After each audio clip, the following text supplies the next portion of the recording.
ঈমান এনেছে কথা বললে আল্লাহ ছেড়ে দেবে না, আল্লাহ পরকাল বিশ্বাস করি কথা বললেই ছেড়ে দেবে না। আপনাকে আল্লাহ তাআলা পরীক্ষা করে দেখবেন।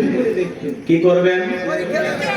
তাহলে সুম্মাস্তাকামু, এই কথার উপরই যারা ইস্তেকামাত থাকবে, অবিচল অটল থাকবে, আপনার হাত কাটতে পারে, পা কাটতে পারে, শুলিতে চড়াতে পারে, ফাঁসির দড়িতে ঝোলাইতে পারে, রিমান্ডে নিতে পারে, হাজারো নির্যাতন জুলুম করতে পারে, কথা বলেন, সবকিছু সবার মতো সহ্য করার মতো শক্তি আপনার থাকতে হবে।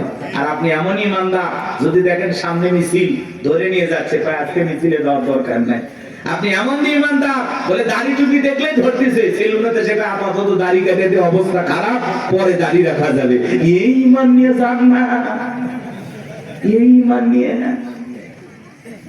যে অবস্থার বেগুটি দেখলে টুপি বা দাড়ি বা আছে না,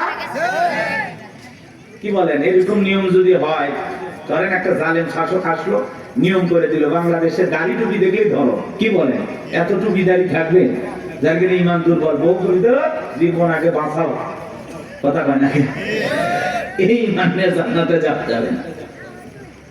একটা সুন্নতের জন্য আপনি জীবন দেবেন, কিন্তু সুন্নত সারা যাবে নাকি? কষ্ট হচ্ছে আপনাদের, মন খারাপ করতেছেন, একটু আয়াতের গভীর যাই তো বুঝতে পারবেন। আমার আল্লাহ রাব্বুল আলামিন বলেন, ইন্নাল্লাযীনা ক্বালু রাব্বুনাল্লাহ, নিশ্চয়ই যারা বলে আমাদের রব আল্লাহ। ও টাঙ্গাইলের মুসলমানেরা, ডান হাতটা তুলে শাহাদাত আঙ্গুলে দ্বারা ইশারা করে আসমানের দিকে তাকায় বলেন তো আমাদের রব কি? আরেকটু জোরে ডাক দেন, কে? ভালোবেসে ডাক দেন, আল্লাহ। আরেকটু জোরে বলেন আল্লাহ, আরো একবার বলেন আল্লাহ। আমার বাজান, এই যে আল্লাহ আল্লাহ বলে ডাক দিলাম, আমাদের আল্লাহ খুশি না বেজার? সমান দিয়ে কথাগুলো বোঝার এবং শোনার চেষ্টা করবেন বাজান। রূহের জগতে আল্লাহ রাব্বুল আলামিন আপনাকে আমাকে প্রশ্ন করে বলেছেন, আলাস্তু বিরাব্বিকুম, আমি কি তোমাদের রব নই? আমরা সেদিন সবাই জবাব দিয়ে বলেছিলাম, ক্বালু বালা, অবশ্যই আপনি আমাদের রব। এই পৃথিবীর জমিনে আসার পরে আল্লাহ রাব্বুল আলামিন সর্বপ্রথম যে ওহী নাজিল করেছেন, ইকরা বিসমি রাব্বিকাল্লাযী খালাক, পরে তোমার রবের নামে যিনি তোমাদেরকে সৃষ্টি করেছেন। এই আয়াতের ভিতরে রব শব্দ আছে না নাই? এই রবের জ্ঞান শিক্ষা দেওয়া হয় কোথায়? মসজিদ, মাদ্রাসা নাকি স্কুল কলেজে? জোরে বলেন। হ্যাঁ, মাদ্রাসায় আর স্কুলের দিকে তাকায় দেখেন বাজান, কত ছাত্র পড়াশোনা করে, হারে ব্যাগটা পিছনে ঝুলানো আছে, রাস্তার মধ্যে পেশাব করতে আছে, লিখতেছে। জিজ্ঞাসা করলাম, বাবা তোমাদের প্রাইমারি পেশাব খানায় কি আদব কায়দা শেখানো হয় না? তোমাদের স্যারেরা কি একটু আদব কায়দা শিখায় না? দাঁড়ায় কেন পেশাব করতেছো? পয়সা পেশাব করতে পারো না? কয় হুজুর সে কথা বলবেন না, প্রাইমারি পেশাব খানায় যা দেখতেছি সারি তাই দাঁড়িয়ে থেকে পেশাব করে, যেমন দেখতেছে তেমন শিখতেছে, কথা বলেন ঠিক কিনা? কত ছাত্র দেখবেন কলেজে পড়াশোনা করে, ইউনিভার্সিটিতে পড়াশোনা করে, পালসার গাড়ি নিয়ে ঘোরাফেরা করতেছে, রাস্তার মধ্যে ঘন্টাটা ব্রেক করে সেন্টা টান দিয়া কুকুরের মতো দাঁড়িয়ে থেকে পেশাব করে, বসেও না। এরকম অভদ্র মুসলমান আছে না নাই? শুধু পায়ের পার্থক্য, কুকুরের স্বভাব ঢুকে গেছে, কুকুরের পা চারটা আর পা দুইটা, কথা বলেন। আপনি মুসলমান দাবি করেন, 25, 30, 40 বছর বয়স হয়ে গেছে, পেশাব করেন দাঁড়াইয়া, লজ্জা শরম নাই আপনার? আমার পেশাব করে ওই জায়গায় রেখে দেয়, পানিও নেয় না, টিস্যু নেয় না, টপ টপ করে প্যান্টটা ভিজে যায়, কিছুক্ষণ পরে সুগন্ধি বের হয় নাকি? কপাল করা মুসলমান। হাদিস শরীফের ভিতরে আসছে, পেশাব থেকে পবিত্রতা অর্জন না করার কারণে অনেক মানুষকে শুধু একটা কারণে কবরের আযাব, শাস্তি ভোগ করা লাগে। শুধু কবরে আযাব হবে কি কারণে? পেশাব থেকে পবিত্রতা অর্জন না করার কারণে। তাহলে চিন্তা করেন, এটা কত বড় মারাত্মক গুনাহের কাজ। আল্লাহ আমাদের হেদায়েত দান করেন। বলেন তো বাজার, একটু পেশাব করে টিস্যু নেওয়ার দরকার আছে না নাই? ঢেলেগুলো ব্যবহার করা দরকার আছে না নাই? খালি ওয়াজ শুনলে হবে না, আমল করা লাগবে। এক বেচারা আমল করা নিয়ত করছে, বাড়িতে যাওয়ার পথে হঠাৎ করে পেশাব করতেছে, আর চিন্তা করতেছে, হুজুর বলছে পানি নাও, নাও টিস্যু নাও, নাহলে মাটি নাও, কিছু না হলে রাস্তার বালুতে হলে ঠেকা কাজ পারিতে পারে। তো চিন্তা করলো মাটি বালু কিচ্ছু নাই, কি করা যায়? পেশাব করতে করতে হুজুরের কথা মনে হয়েছে, আমলের নিয়তে রাস্তার বালু যা ছিল জড়াইয়া জায়গা মতো দিয়েছে, কিছু ছিল লাল কিপড়ে ইনজেকশন দেওয়া শুরু করছে। তখন বলতেছে এই জন্য তো আমি হুজুরদের ওয়াজ ভালো লাগে না, সহ্য করি না, এই জন্য তাদের কথা আমল করি না। দোষ কি হুজুরের নাকি আর আমলের? কথা বলেন না কেন? এরকম লোক আছে না নাই? আমার ভাইরা গভীর মনোযোগ দিয়ে কথাগুলো শুনবেন বাজান। ছোট্ট বাচ্চা মাদ্রাসায় পড়ে, কি সুন্দর হুজুর পানি আগায়া দিল, দেখলেন না? কি সুন্দর টিস্যুটা আগায়া দেয়, ছোট্ট বাচ্চা কি সুন্দর বৈশা বৈশা পেশাব করে, দাঁড়ায় পেশাব করে না। ওই ছোট্ট মানুষ 7-8 বছর বয়স বাড়িতে যা মাকে সালাম দেয়, বাবাকে সালাম দেয়, পাড়া প্রতিবেশীদেরকে সালাম দেয়, কি সুন্দর তাদের ব্যবহার চলাফেরা দেখে মায়া লাগে। সন্তানকে যদি মানুষের মতো মানুষ বানাইতে চান, মাদ্রাসায় পড়ানো ছাড়া বিকল্প কোনো রাস্তা খোলা নাই। কথা বলেন ঠিক কিনা? সন্তানকে যদি আদবওয়ালা, আখলাকওয়ালা, চরিত্রবান বানাইতে চান, সর্বপ্রথম কোরআন হাদিসের জ্ঞান শিক্ষা দেন। কোরআন হাদিসের জ্ঞান দিয়ে অন্তরটা আলোকিত করেন, এরপরে ডাক্তার বানান, ইঞ্জিনিয়ার বানান, পৃথিবীর যেই সেক্টরে যাবে সেই জায়গাটাকে আলোকিত করবে। কথা বলে ঠিক কিনা? এজন্য সন্তানকে সর্বপ্রথম কোথায় দেবেন? এরপরে যেখানে ইচ্ছা সেখানে পড়াবেন ইনশাআল্লাহ। আমরা বলতেছি না আপনার সন্তানকে একেবারে হাফেজ, মুফতি, মুহাদ্দিস বানান লাগবে, এমনটা না। ডান হাতের দরকার আছে, বাম হাতের দরকার আছে, হুজুরের দরকার আছে, ইঞ্জিনিয়ার ডাক্তারের দরকার আছে। কথা বলেন। একটা নারীর সিজার করা লাগবে, আমি গোলাম রব্বানিকে দেওয়া হবে? কথা কয় না। লাগবে কি? ডাক্তার। আমি হুজুর কতটুকু পারি, একটা পানিতে ফু দিয়ে পানি করাই দিতে পারি, ও দিয়ে কাজ হইলে হইলো, না হইলো না হইলো। এখন ডাক্তারের দরকার আছে না? না। বিশাল একটা বিল্ডিং বানাবেন, কি লাগবে? কথা কয় না গো? সবই দরকার আছে। এজন্য আমরা বলতেছি না, কিন্তু যদি ছোটবেলায় মাদ্রাসায় পড়ে ডাক্তার হলে আদর্শ ডাক্তার হবে, ডাক্তার নামে কষাই হবে না যে কেসি গজ ভিতরে রেখে সিলাই করে দেবে। কথাটা বুঝতে পারছেন? ওইরকম ডাক্তার হবে না। এই জন্য সন্তানকে মাদ্রাসায় পড়াইতে হবে। পারবো তো ইনশাআল্লাহ? সন্তানদেরকে দিন শিখাবো, ছেলে হোক মেয়ে হোক, সর্বপ্রথম কোরআন সুন্নাহর জ্ঞান তাদের ভিতরে ঢুকাবো। এটা অভিভাবক হিসেবে আমাদের দায়িত্ব। আর সন্তান যদি মাদ্রাসায় পড়ে, ওরে কি নামাজের ওয়াজ করা লাগবে? নাকি উল্টো এসে বাড়িতে বাবা মার কাছে নামাজের ওয়াজ করে, আব্বু আমারে মাদ্রাসায় পড়াও, তুমি নামাজ পড়ো না? আব্বু নামাজ পড়ো। আমি হাফিজ হইলে আলেম বলবে, আলেম হইলে মানুষ বলবে দেখো ছেলে হাফিজ আলেম, বাবা নামাজ পড়ে না। এরকম বলে কিনা বলেন তো? কি মায়া লাগে। মারা এসে কয়, মা টিভি দেখা যাবে না, হুজুর বলছে নামাজ পড়তে হবে। মায়ের সিরিয়ালের সামনে বসে সিরিয়াল দেখে, সন্তানের 2 দিনের কথা শুনে মা বলে টিভি বের করে দাও তো। ছোট্ট বাচ্চা মাদ্রাসায় বসে আমাদের শাসন করে। হ্যাঁ, কথা বলে। আপনার ঘরটা মানে আলোকিত হয়ে যায়, সুন্দর হয়ে যায়। ওই যে বিশ্ববিদ্যালয় একজন হাফেজ তো কি, তার মারা গেল অল্প বয়সে, বাবা জানা যায়, তারা বলতেছে আমার ছেলে দেখলাম নিঃশ্বাসটা ত্যাগ করতেছে, তখনও কোরআন তেলাওয়াত করতেছে। সুবহানাল্লাহ। বলে আমি আমার বাবা, আমার ছেলে যে কাফনে মোড়ানো, আমি আফসোস করতেছি না তো। আল্লাহ যে কয়দিন হাত দিছে নিয়ে গেছে, আমি আফসোস করবো কেন? আমার ছেলে তো ঘুমাইছে, আমি আফসোস করি নাই। দেখেন বাবার কতটা ধৈর্য, কারণ একটা হাফেজ সন্তান, বিশ্ববিদ্যালয়ে হাফেজ ছিল। কথা কি বলছেন? পিএসপি কোরআনের আলো চ্যাম্পিয়ন ছিল। মাশাআল্লাহ বলেন। এমন একটা সন্তান আমাদের দরকার। আমাদের দরকার বিশ্ব চ্যাম্পিয়ন হওয়া হাফেজ আলেম। কথা বলেন, কথা বলেন। ক্রিকেটার নাই, ফুটবল বানায় লাভ নাই, সুপারস্টার গায়ক বানায় লাভ নাই। সন্তানকে বানাইতে হবে কোরআনের পাখি। কথা বলেন। পারবো তো ইনশাআল্লাহ? আল্লাহ কবুল করেন না? একটু জোরে বলেন আমিন। আল্লাহ যেন কবুল করেন, জোরে বলেন আমিন। সম্মানিত ভাইরা, আমার দিল দিয়ে কথাগুলো বুঝবেন বাজান। সামনে গেলে মজা পাবেন, একটু কষ্ট মনের মধ্যে নেবেন না। আল্লাহ রাব্বুল আলামিন বলেন, ইকরা বিসমি রাব্বিকাল্লাযী খলাক, পড়ো তোমার রবের নামে যিনি তোমাদেরকে সৃষ্টি করেছেন। এর ভিতরে রব শব্দ আছে না নাই? পবিত্র কুরআনুল কারীমের 1 নাম্বার সূরা, সূরাতুল ফাতিহার 1 নাম্বার আয়াত। জবান ছেড়ে সবাই আমার সঙ্গে তেলাওয়াত করুন, আলহামদুলিল্লাহি রাব্বিল আলামিন। সমস্ত প্রশংসা, যাবতীয় প্রশংসার একমাত্র মালিক তিনি, সৃষ্টিগুলোর রব, আমাদের প্রতিপালক আল্লাহ যিনি। আপনি আমি যখন রুকুতে চলে গেলাম, কি তাসবিহ পাঠ করলাম? সুবহান রাব্বিয়াল আযীম, সুবহান রাব্বিয়াল আযীম। রব শব্দ আছে না নাই? এরপরে রুকুতে দাঁড়ানোর সময় কি বলি? সামিআল্লাহু লিমান হামিদা, রব্বানা লাকাল হামদ রব শব্দ আছে না নাই?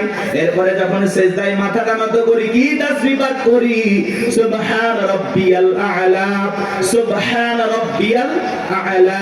অনেকে দেখবেন খালি ফিসফিস করে সুবহান সুবহান সুবহান সুবহান সুবহানাল্লাহ কয় না, সবই নিতে আল্লাহ ভালো জানে।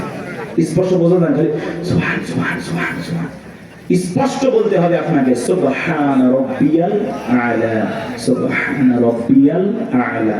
এরপরে যখন বাজান সালাম ফিরানোর পরে হাত তুলে মুনাজাত করি আল্লাহর কাছে, কি দোয়া করি? রব্বানা আতিনা ফিদ দুনিয়া হাসানাতাও ওয়া ফিল আখিরাতি হাসানাতাও ওয়া কিনা আযাবান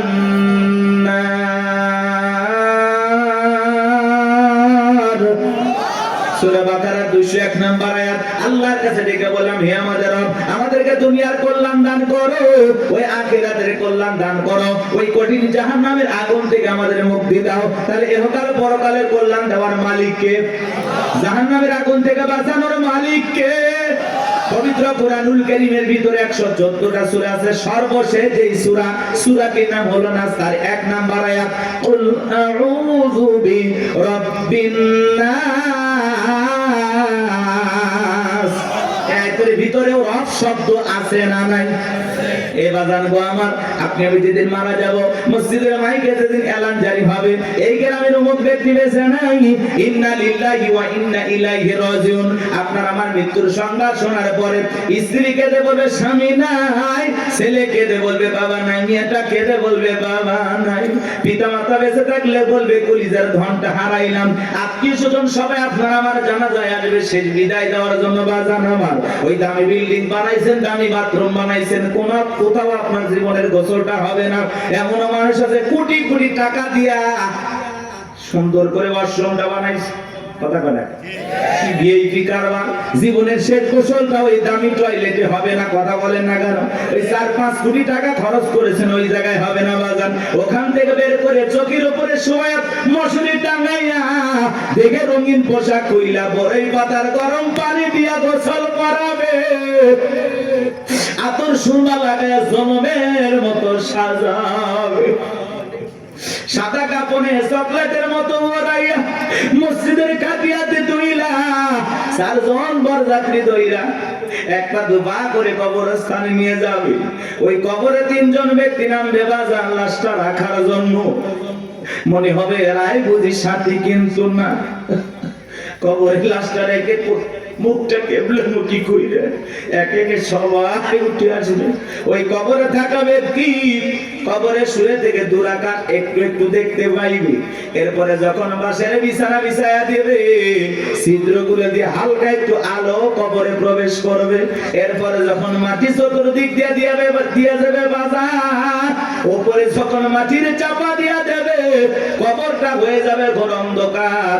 কবরে রেখে আত্মীয় স্বজন বন্ধু বান্ধব ছেলে মেয়ে সবাই চলে আসবে। কবরে থাকা ব্যক্তি ওদের পায়ের আওয়াজ শুনতে পাবে, চিৎকার মেরে ডেকে বলবে আমাকে একা রাইখা যাও না, আমাকে সঙ্গে নিয়ে যাও। কবরে থাকা ব্যক্তির চিৎকার দুনিয়ার কেউ শুনতে পাবে। আমার নবী বলেন যে কবরে চলে গেল তার চাইতে অসহায় আর কেউ নেই।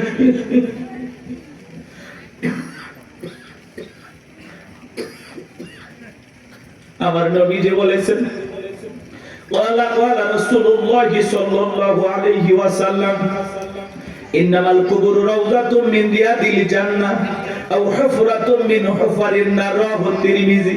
নবীজি বলেন যে ব্যক্তির আমল ভালো, মৃত্যুর সঙ্গে সঙ্গে আল্লাহ রাব্বুল আলামিন তার কবরটাকে জান্নাতের বাগান বানিয়ে দেবে। আর যে ব্যক্তির আমল খারাপ, আও হুফরাতুম মিন হুফারিন নার, তার কবরটা হবে জাহান্নামের আগুনের গর্ত। আমার নবী এক জায়গায় বসা, জিবরাইল এসে বলে নবী গো, এই মুহূর্তে একটা আওয়াজ হলো, আপনি কি শুনতে পাইছেন? আমার নবী বলে হ্যাঁ শুনতে পাই না। জিবরাইল বলে নবী আজ থেকে 70 বছর আগে আল্লাহ রাব্বুল আলামিন জাহান্নামের গর্তের মধ্যে একটা পাথর ছেড়ে দিয়েছে, এই মাত্র জাহান্নামের তলদেশে গিয়ে পাথরটা পৌঁছাইলো। চিন্তা করেন বাজান, একটা পাথর ছেড়ে দিলে যদি 70 বছর সময় লাগে, আল্লাহ না করুক আপনার আমার গুনাহের কারণে, অপরাধের কারণে আসমানের জমিনের মালিক আল্লাহ যদি বেজার হইয়া একবার জাহান্নামের আগুনের গর্তে ফেলে দেয়, আপনার আমার বাঁচার কিন্তু কোনো উপায় নাই। যেই জাহান্নামের আগুন দুনিয়ার আগুনের চাইতে 70 গুণ বেশি পাওয়ার, একবার যদি কারো দিকে জাহান্নামের আগুন লেগে যায়, মনে হয় কলিজাটা পুড়ে ছাই হয়ে যাবে। এ বাজার নবীর প্রিয় সাহাবী হযরত ওসমান কবর থেকে অঝরে চোখের পানি ছেড়ে দিয়ে কান্না করতেন। সাহাবায়ে কিরাম ডেকে বলে, ভাই আপনি কবর থেকে কেন অঝরে কান্না করেন, কি হয়েছে আপনারা বলেন? হযরত ওসমান ডেকে বলেন, প্রত্যেকটা মানুষের প্রথম মঞ্জিল, প্রথম ঘাঁটি, প্রথম স্টেশন হলো এই কবর। এই কবরের ভিতরে 3টা প্রশ্ন করা হবে, যে সঠিক উত্তর দিতে পারবে তার মিজান ফুলসিরাতে কোনো টেনশন নাই, কিন্তু যে উত্তর দিতে পারবে না তার কিন্তু বাঁচার কোনো উপায় নাই। জান্নাতের সার্টিফিকেট প্রাপ্ত সাহাবী কবরে দেখে কান্না করে। ভালো করে বুঝবেন, দুনিয়ার থাকতে জান্নাতের কি পাইছে? কথা বলেন ভাই, কথা বলেন। সেই মানুষ কবর দেখলে অঝরে কান্না করেন। মাঝে মাঝে হযরত ওসমান এত কান্না করতেন, কবরস্থানের পাশে তিনি অজ্ঞান হয়ে পড়ে থাকতেন, জ্ঞান হারিয়ে ফেলতেন। আর আমরা সকালে কবর দেয়, বিকেলে যা তাস খেল, জুয়া খেল। সকালে কবর দেয়, বিকেল বেলা যায় মা বোনেরা খেয়াল করে, মানে যে লাকড়ি করে আছে না, পাতা ঝাড় দেয়, পাতা ঝাড় দেয়, কঞ্চি টঞ্চি থাকে না, ওগুলো ঝাড় দিয়ে পরিষ্কার করে নিয়ে আসে। ভয় নাই। আগে নতুন কবর দেখলে মানুষ 2-1 দিন ভয় পাইতো। কথা বলেন, আগের মানুষের কথা বলতেছি। আর এখন কবরস্থান দেখে কোনো ভয় নাই, কবরস্থানে গিয়ে হাসাহাসি করে। মানুষ মানুষ আর মানুষ নাই তো, মানুষ মরে গেছে, সেই মানুষের সাথে জুলুম করে, আছে না নাই ভাই? চিন্তা করেন, একটা বার চিন্তা করেন, একটা মিনিট চিন্তা করেন, আপনি মারা গেছেন, কি হবে আপনার? কিভাবে আপনাকে বিদায় দেওয়া হচ্ছে? একটু চিন্তা করে দেখেন, কার জন্য কি করতেছেন, দুনিয়ার মায়া করে কি না করতেছেন, সব ফেলায় যেতে হবে। ওই কবর কিন্তু জায়গা ভালো না, সবাইকে যাওয়া লাগবে। কবর কঠিন জায়গা। যার আমল ভালো, কবর তার সাথে ভালো আচরণ করবে। যার আমল খারাপ, দুনিয়াতে গান বাজাইছো না, বক্স নিয়ে এসে ডিক ডিক আওয়াজ দিয়া কবরে যাও। দুনিয়ার মাটি যেরকম গান বাজনার আওয়াজে কাঁপাইছো, এই কবর একদিন পরে কোলে নিয়ে কাঁপাবে। কথা বলে ঢেকে না, কি হবে সেদিন তোমার? কবর কিন্তু জায়গা ভালো না, কবর বড় কঠিন জায়গা। কথা বলেন না কেন? 6 দিন পরে নখ খসে যাবে, 9 দিন পরে চুল। কবর গায়ের সামান নিতে কইর না কেউ ভুল। কবর জায়গা ভালো নয়, কবর জায়গা ভালো নয়, কবর জায়গা ভালো নয়। আমল দিয়ে কবর গৃহ সাজায়া নিতে হয়। 17 দিনে পেট ফেটে শেষ পোকার খাদ্য হবে। 7 দিন পরে গোস্তা দেবে না, কঙ্কাল পরে রবে। চিন্তা করেন, ইস, এই সুন্দর দেহ, কত রং বেরঙের সাবান, শ্যাম্পু, কত কিছু ব্যবহার করলাম, কত মেডিসিন, কত তেল। কবরে গেলে দেহের গোস্তগুলো খসে পড়বে, পেটটা ফুলে ফেটে যাবে, পোকাগুলো খিলবিল করে নাক মুখে ঢুকে যাবে, চুলের সৌন্দর্য শেষ হয়ে যাবে, তিনি মাটি হয়ে যাবে সবকিছু। কি নির্মম পরিস্থিতি আমার সামনে, কি কষ্টের দিন আমার সামনে। আর আমি সেই দিনগুলোর ব্যাপারে দেখিয়া দুনিয়া পাইছি, পাগল হয়ে গেছি। কথা বলেন না কেন ভাই? কত মানুষের কবর ভেঙে যায়, লাশটার দুর্গন্ধ, নাকে কাপড় দেওয়া লাগে। চিন্তা করেন আপনার আমার কি হবে, কি হবে? 17 দিনে পেট ফেটে শেষ পোকার খাদ্য হবে। 7 দিন পরে গোস্তা দেবে না, কঙ্কাল পরে রবে। 90 দিন হাড়গুলি সব, 90 দিন হাড়গুলি সব আলাদা হয়ে রয়। কবর জায়গা ভালো নয়, কবর জায়গা ভালো নয়, কবর জায়গা ভালো নয়। আমল দিয়ে কবর গৃহ সাজায়া নিতে হয়। ওই কবরের ভিতরে তিনটা প্রশ্ন করা হবে বাজান। এক নাম্বার প্রশ্ন করা হবে মার রব্বুকা, তোমার রব কে? জীবনের পরতে পরতে সব জায়গায় রব, রুহের জগৎ থেকে শুরু করে জীবনের সব জায়গায় রব রব রব। আমরা যেন রবকে ভুলে না যাই। ওই কবরের ভিতরে এক নাম্বার প্রশ্ন করা হবে মার রব্বুকা, তোমার রবকে? যারা দুনিয়াতে রবের সাথে সম্পর্ক ভালো ছিল, যারা রবের গোলামি করেছে, রবের বিধান মোতাবেক চলেছে, যাদের রবের সাথে সম্পর্কটা গভীর ছিল, তাদেরকে যখন প্রশ্ন করা হবে মার রব্বুকা, আল্লাহর সেই নেককার মুমিন মুত্তাকি বান্দা জবাব দিয়ে বলবে রব্বি আল্লাহ, রব্বি আল্লাহ, আমার রব আমার আল্লাহ। কিন্তু যারা এই দুনিয়ার জমিনে নাফরমানি করেছে, যারা বলে খাও দাও ফুর্তি করো, দুনিয়াটা মস্ত বড়, শয়তানের ওয়াসওয়াসায় পড়ে যারা মিসগাইড হয়েছে, ভুল পথে পরিচালিত হয়েছে, এই দুনিয়ার জমিনে যারা শয়তানের গোলামি করেছে, তাদেরকে যখন প্রশ্ন করা হবে মার রব্বুকা, তোমার রবকে, আল্লাহর সেই সমস্ত বদকার, আল্লাহর সেই সমস্ত অবাধ্য গোলামেরা জবাব দিতে পারবে না, ফেল ফেল করে তাকায় থাকবে। নেককাররা জবাব দেবে, আর বদকার গুনাহগাররা জবাব দিতে পারবে না, ফেল ফেল করে তাকায় থাকবে। ওরা বলবে কি কয়, হ্যাঁ আফসোস, কি কয় আমি তো বুঝি না। মা রব্বুকা জিজ্ঞাসা করবে তোমার রব কে? আরে ভাই জীবনে কোনোদিন অফিসে গেলেন না, বসকে চিনবেন কি করে? কথা কয়। এই যে দুনিয়াতে যারা আল্লাহর গোলামি করতেছে, কি মনে করেন পাঁচ ওয়াক্ত নামাজ পড়ে লোকটা ঠকে গেছে? না,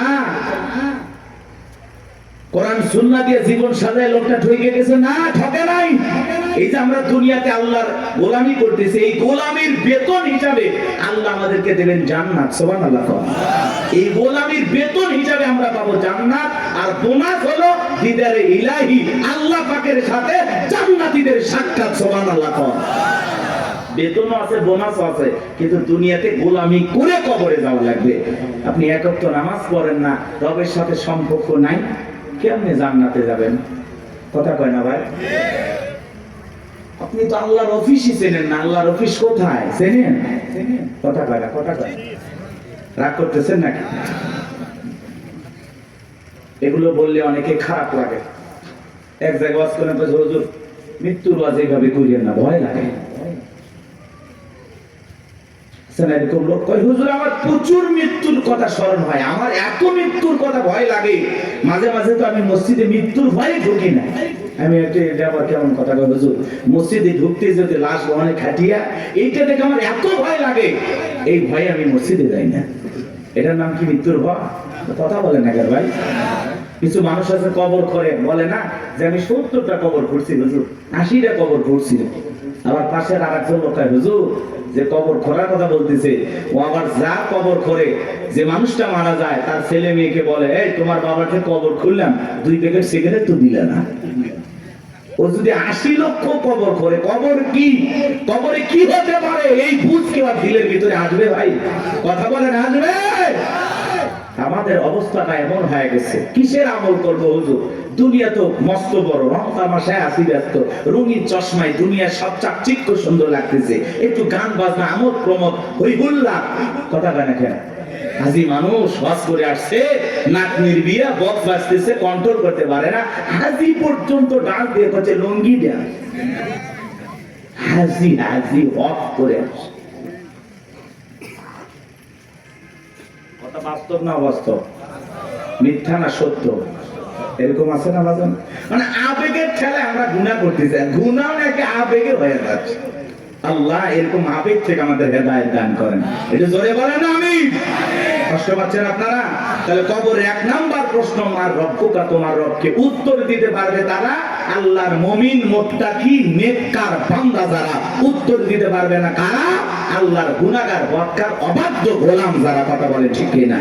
তাহলে আমরা নেক আমল করে আল্লাহর প্রিয় গোলাম হয়ে কারা কারা কবরে যেতে চায় হাত তুলে দেখা। আল্লাহ আমাদের সবাইকে নেক আমল করার তৌফিক দান করুন। চিল্লা বলুন আমিন। আর একটু জোরে বলুন আমিন। ওয়াজ কি শেষ?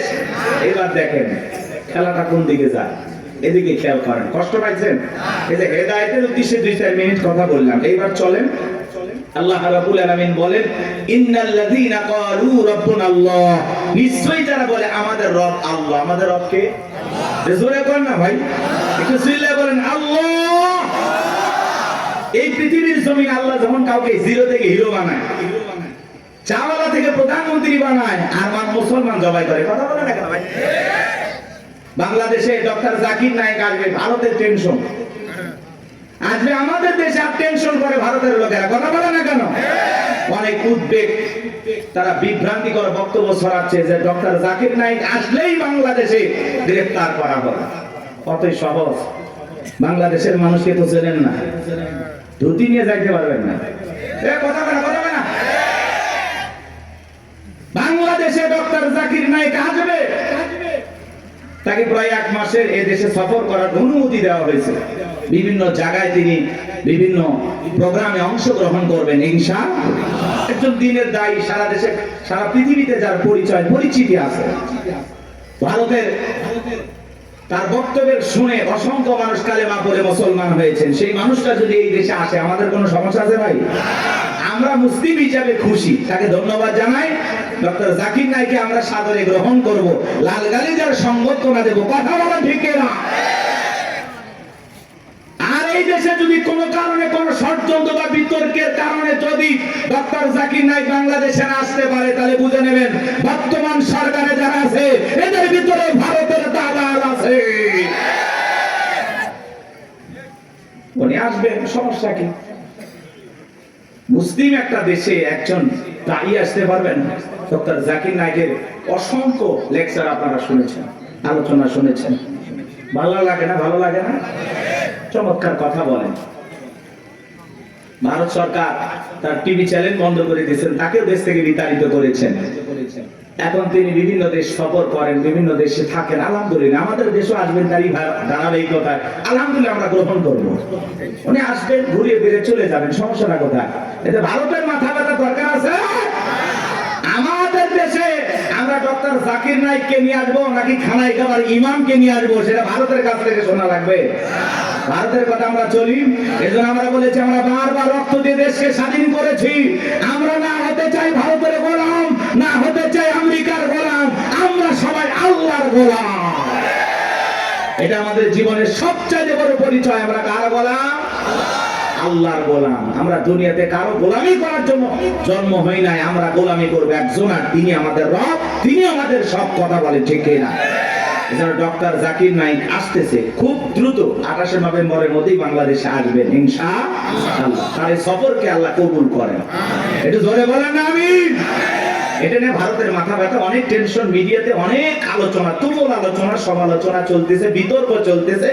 সব বিতর্কের অবসান ঘটবে উনি যখন বাংলাদেশ বিমানবন্দরে পৌঁছাবে। আশা করি উনি আসবে ইনশাআল্লাহ। আমার ভাইরা দিল দিয়ে কথাগুলো বোঝার চেষ্টা করবেন। ইন্নাল্লাযীনা ক্বালু রাব্বুনাল্লাহ, নিশ্চয়ই যারা বলে আমাদের রব আল্লাহ। গভীর মনোযোগ দিয়ে কথাগুলো শুনবেন বাজান। এই পৃথিবীর জমিনে আল্লাহ কাউকে জিরো থেকে হিরো বানায়, চাওয়ালা থেকে প্রধানমন্ত্রী বানায়। নিঃস্ব পৃথিবীতে কেউ বেঁচে নাই। চিল্লায় বলে দুনিয়াতে আমার কেউ নাই। সেই মানুষটাকে আল্লাহ নিঃস্ব থেকে ক্ষমতার চেয়ারে বসায়, সেই মানুষটাও ক্ষমতার চেয়ারে বসে জুলুম করে, অত্যাচার করে। কথা বলেন ঠিক কি না? এই পৃথিবীর জমিনে এরকম একজন জালেম ছিল ভবঘুরে, যে নিজেকে আনা রব্বুকুমুল আলা বলে দাবি করেছিল, নিজেকে প্রভু বলে দাবি করেছিল, খোদা বলে দাবি করেছিল, রব বলে দাবি করেছিল। এ ছিল একটা ভবঘুরে যুবক। ভবঘুরে যুবক মানে বোঝেন না? যারা ইয়াবা, ফেনসিডিল, গাঁজা, মদ খায়, গাছক ধাক্কা মারে। ভাইজান সাইদ দেন আছে না? নাই। বাড়িতে যা বলে বউ দরজা খোল, কথাকে বোঝেন নাই? বউ যখন দরজা খুলে দিয়েছে, ভাই মা এত দেরি করলি কেন? বউ তখন দিকে বলে কি ব্যাপার, আমার মা কইলি কেন? আজকে একটু বেশি মাল খাচ্ছি, তুই মা না বউ বুঝতে পারতেছি না। এরকম মাতাল আছে না নাই? কিছু কিছু ছেলে পেলে আছে সন্ধ্যা হলে ঘরে দরজা বন্ধ করে জিকির করে, ইজ্ঞাবা ইজ্ঞাবা ইজ্ঞাবা। মা বাবা চিন্তা করে, বাবা এটা কিসের ট্যাবলেট, জ্বর সর্দি গলা ব্যথা, কই কিচ্ছু বোঝার দরকার নাই, টাকা দে নইলে তোর মাথা ফাটাবো। এরকম ইয়াবা খোর আছে না নাই? যারা ইয়াবা খায়, ফেনসিডিল খায়, গাঁজা মদ খায়, যায়। যুবক রে, সমাজের মানুষ তাদেরকে নেশাখোর বলে, টোকায় বলে। যারা নেশা করে তাদেরকে মানুষ ভালো চোখে দেখে না। সে ভালো সন্তান হতে পারে না, ভালো স্বামী হতে পারে না, ভালো বাবা হতে পারে না। নিঃস্ব করে সে সবাইকে, কথা বলে। নেশা করে না, তার পরিবারকে নিঃস্ব করে। এই জন্য হাতে পায়ে অনুরোধ করে বলে যায়, যুবক, নেশাদ্রব্য পান করা যাবে না, মাদক সেবন করা যাবে না। যে মুখে মা, সেই মুখে মাদক তোলা যাবে না। মাদককে না বলুন, কথা বলে না, কথা বলে। মাদক সেবন করা যাবে, নেশাদ্রব্য পান করা যাবে। যারা মদ পান করবে এদের জন্য জান্নাত হালাল না হারাম? ওদের জন্য জান্নাত হারাম হয়ে যায়। তো জান্নাত যদি হারাম হয়ে যাবেন কোথায়? এই জন্য আমরা দুনিয়াতে নিজেরাই মদ আল্লাহ তাআলা হারাম করে দিয়েছেন। আমি আমার উপরে এটা হারাম মানবো যে না, আল্লাহ হারাম করে দিয়েছেন, এই মদকে আমি স্পর্শ করব না। আমি জান্নাতে যাই শরাব পান করব। শরাবের ঝর্ণা আছে, সুবহানাল্লাহ কোন, মধুর ঝর্ণা, দুধের ঝর্ণা, পানির ঝর্ণা, শরাবের ঝর্ণা। হাতের স্পর্শ ছাড়া কি তার করতেছে, সুবহানাল্লাহ। জান্নাত যে কত সুখের জায়গা, কেমনে বোঝাবো? ও কল্পনা করা যায় না। আল্লাহ এত সুন্দর করে জান্নাত বানাইছে, সুবহানাল্লাহ বলেন। কষ্ট হচ্ছে আপনাদের? তাহলে এই যুবক, নেশাদ্রব্য পান করা যাবে? যাবে? এগুলো আজে বাজে ফালতু জিনিস না খাইয়া, ওই ইয়াবা ফেন্সিডিল না খাই, ওই টাকাটা জমায়া বউকে মাসে একটা করে 3 পিস উপহার দাও। কিছু না পাইলে অন্তত 12টা মাসে 12টা বছর খাইবা, কথা কোন ঠিক কি না? হ্যাঁ, আলামিন ভাইয়ের কাছ থেকে যদি সুন্দর একটা শাড়ি দিতে পারতো, কথাই নাই। মেয়েরা সবচেয়ে পছন্দ করে কোন কালারের শাড়ি জানো? নীল কালারের শাড়ি, কথা কয় না। হ্যাঁ, নীল কালারের শাড়ি বউরে কিনে দেবেন। যদি আপনার বউ বেজার হয়, টাকা আমি দেব, কথা কয় না, কথা কয় না। এই কালারটা মেয়েরা সবচেয়ে চয়েস করে বেশি। যদি পারেন আলামিন ভাইয়ের সাথে যোগাযোগ করে একটা শাড়ি খালি দিয়ে দেখেন, ওই দিন বইয়ের ব্যবহার দেখে সারা জীবন আপনার মনে থাকবে, কথা বলে ঠিক না? এই জন্য আজে বাজে জিনিস না খাইয়া ওই টাকা জমায়া বউ বাচ্চার কাপড় কিনে দেব, ওদের মুখে হাসি ফোটাবো ইনশাআল্লাহ। কোন কোন যুবক আছো মাদক দ্রব্য স্পর্শ করবা না, মাদক নিজের উপরে হারাম করবা, হাত করো, জীবনে কোনোদিন স্পর্শ করবো না ইনশাআল্লাহ। আজকের এই জান্নাতের বাগান থেকে ওয়াদা দিলাম যে আল্লাহ, আমরা জীবনে কোনোদিন নেশাদ্রব্য স্পর্শ করবো না। দয়া করে তোমার জান্নাতের শরাবের নহরটা একটু আমার জন্য বরাদ্দ রাখো, একটু জোরে কর না। আমি আপনার আমার ভাইয়েরা, এই ফিরাউন ছিল একটা ভবঘুরে যুবক। এর নাম ছিল কাবুস, বলকে বলা হতো। কিত্তিদের তরফ থেকে নাম ছিল রামসিস। মিশরের বাদশাহর পুরোবাদী নাম হলো ফিরাউন। সংক্ষিপ্ত ঘটনা 2-1 মিনিটে বলে সামনের দিকে যাবো বাজান গো আমার। এসে গেল সর্বপ্রথম মিশরে যাওয়ার পরে বাজান সর্বপ্রথম হলো তরমুজের ক্ষেতের লেবার। কিছুদিন লিবারি করলেন। ওই দেশের সরকারি গোরস্থানের দারোয়ান লাগবে। ঢোলপিটায় খবর দেওয়া হলো, হাজার হাজার মানুষ লাইনের উপর হয়ে গেছে গোরস্থানের দারোয়ান হওয়ার জন্য। 1-2 জন ইন্টারভিউ দিতে দিতে যখন ফেরাউনের পালা, ডেকে বলে, বাদশাহ, খুব বড় আশা নিয়ে বিদেশ থেকে আপনার কাছে এসেছি, যদি চাকরিটা দেন উপকৃত হব। এমন ভাবে কথাগুলো উপস্থাপন করলেন, বাদশার মায়া লাগে গেল। বলে, আপনার সাথে ভালো মানুষ মিশর আর কেউ নাই। বুক ভরা আশা নিয়ে বিদেশ থেকে আসছি, পরিবার পরিজন আছে, দয়া করে যদি চাকরিটা দেন, সারা জীবন আপনার প্রতি কৃতজ্ঞ থাকবো। এমন ভাবে কথাগুলো বললেন, কথা আছে দুষ্ট লোকের মিষ্টি কথা। বাদশার ভালো লেগে গেল। বাদশা ডেকে বলে, ইন্টারভিউ বন্ধ করো। এই কাবুস নামের ছেলেটাকে মিশরের সরকারি গোরস্থানের দারোয়ানের চাকরিটা দেওয়া হলো। এইবার সরকারি গোরস্থানে দারোয়ানের চাকরি পাওয়ার পর ফেরাউন চিন্তা করে, বাদশা প্রতি মাসে বেতন দিবে, ঠিক আছে, কিন্তু এই টাকা দিয়ে চলবে না, আমার সাইড ইনকাম করা দরকার। এইবার যারা লাশ দাফন করতে আসে ওদেরকে ডেকে বলে, শোনো, লাশ প্রতি একটা করে দিরহাম যদি দাও, লাশ দাফন করতে দেব, না হলে লাশ দাফন করতে দেব না। জনগণ টেনশনে পড়ে গেল, একটা দিরহামের জন্য বাদশার দরবার বিচার নিয়ে যাব, লাশ পয়সা বলে শেষ হয়ে যাবে, যদি পাই 1 টাকাই ছেলেটাই পাক। এই কথা ভেবে জনগণ একটা করে দিরহাম ফেরাউনকে দেওয়া শুরু করলো। আপনারা বলেন তো, বাংলাদেশের মানুষের নাম কি? ঘুষ। ঘুষ 1 টাকা হইলে ওইটা কি? ঘুষ। এটা কিন্তু বাংলাদেশে আছে, আছে, আছে। শোনো, এই দেশ যারা গল্প করি, দেশটা মনে হয় স্বপ্নপুরী। শুধু কর, ঘুষ কর, মদ কর, জুয়া কর, হেতায় আছে ভুরি ভুরি, হেতায় আছে ভুরি ভুরি। এ দেশে অসৎ কামাই কেউ করে না, ঘুষের টাকা পেলে কেউ তো ছাড়ে না, টেবিলের নিচ দিয়ে হাত বাড়িয়ে কালো টাকাটা নেই সারিয়ে, টেবিলের নিচ দিয়ে হাত বাড়িয়ে কালো টাকাটা নেই সারিয়ে, করছে ওরা বড় দেশের চুরি, করছে ওরা বড় দেশের চুরি, শোনো এ দেশটার গল্প করি। আছে না নাই? আমার ভাইয়েরা একটা করে দিরহাম জনগণ দেওয়া শুরু করলো। আল্লাহ রাব্বুল আলামিন ওই সময় একটা মহামারী দিল। 2020 সালে আল্লাহ তাআলা আমাদেরকে একটা মহামারী দিয়েছিলেন, ধরো না ছুঁয়ো না, নাম হলো করোনা।